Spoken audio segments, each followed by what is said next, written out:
Yo, what's going on guys, Impulse here and welcome back to today's video where I'm going to be going over 2 underrated Pokemon for competitive play. Some people have the assumption that because a Pokemon is rated lower by Smogon standards that it's generally bad, but that's not always the case. Now I've used both of these mons multiple times and they are both solid if used in the right team.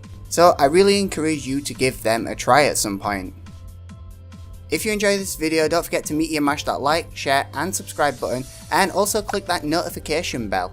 If you want me to make some more of these, drop some suggestions with mons that you want me to go over in the comments section below, but without any further delays, let's jump into it.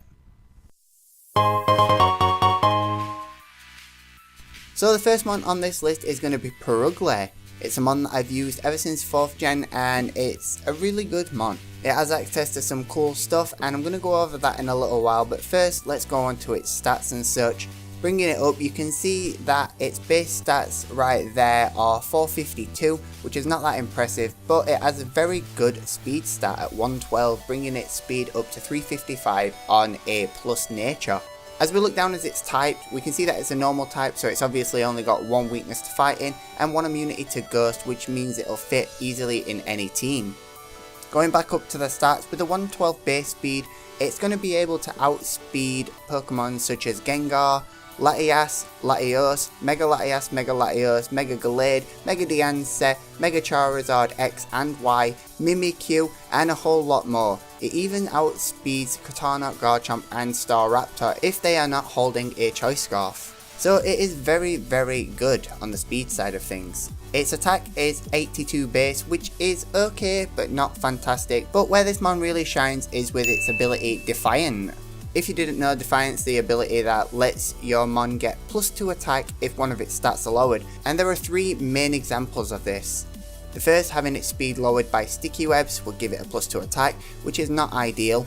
The second being Intimidate, which would lower its attack by 1, but then you get a +2, giving you a net total of a +1 attack, but the most beneficial one being Defog.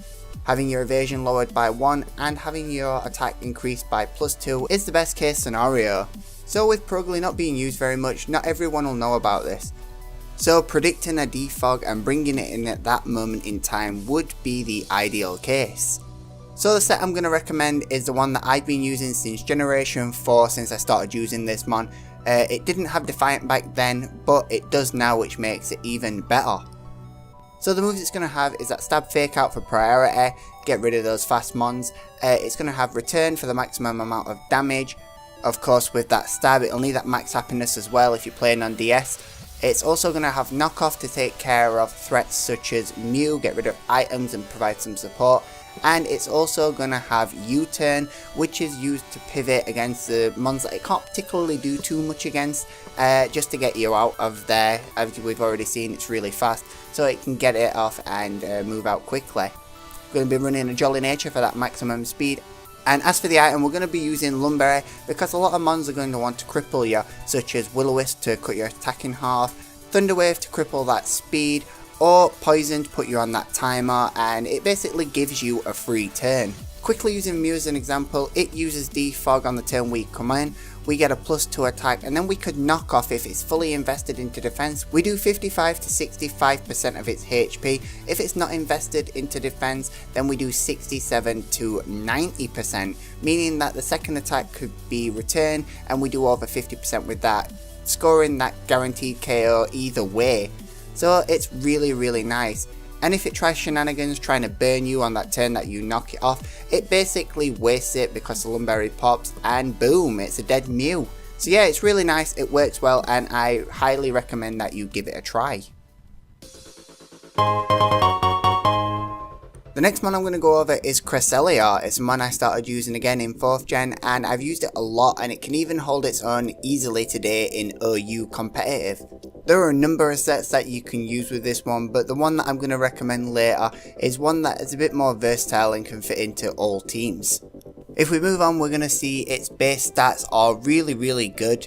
It is an incredibly bulky mon with 120 in its HP and its defense, and 130 in its special defense. This mon is obviously meant to be a wall of whatever variety you want, and it does the job incredibly well. We'll look down at its typings and we can see that it's immune to ground type because it's got the ability to levitate, and with being a psychic type it resists fighting and psychic. It only has 3 weaknesses. Those are bug, dark and ghost, and that overall makes it a very good mon. Unlike Purugly, with this being a more known mon, I'm not going to go into the extreme details that I did with the previous, so I'm going to move on to its set. And the set I'm going to recommend to you is this one. It's more of a supporting role, with Light Screen and Reflect to support the team, and with its mighty defenses it's easily going to be able to set both of those up without any hesitation. It's going to have Toxic to take out any non-poison steel mon, and also prevent mons from setting up, putting them on that timer. And finally its last move is going to be Moonlight, giving it that nice bit of recovery. As for an item, I'm going to suggest Light Clear, which makes each screen last 8 turns instead of 5, and the EVs you can see that I've gone full HP to give it the mightiest amount, and I've gone with a bold nature and gone 108 into defense and 148 into special defense, giving an even split. This means it'll be a mixed wall, can tank on either side and do the job even better while the screens are up. Obviously you'll need to be aware of defog, as defog can remove your screens, but it doesn't matter because you can easily set them back up. As for a quick damage calc, I'm going to use one on the physical side and one on the special side. We can see that Cress can take beatings like a boss, going up against the mighty Mega Alakazam. A Shadow Ball only does 34 to 41%, and if it manages to get the light screen up first, it does a pathetic 17 to 20%, meaning you could take hits literally non-stop and let the Toxic do the work. So on the physical side of things, I've gone with Landotherian, and I'm using Knockoff as the example, which pairs up with similar damage to Shadow Ball on the special side of things. It does around 35 to 40% on the first hit, and behind Reflect it does around 17 to 20 again, and U-turn does even less than that. So yeah, you are going to be able to do whatever you want to do basically, and they're not going to be able to take this down without the help of Toxic. So if you are going to run this thing, don't forget to use a Aromatherapy or Heal Bell user on your team to provide it with some support.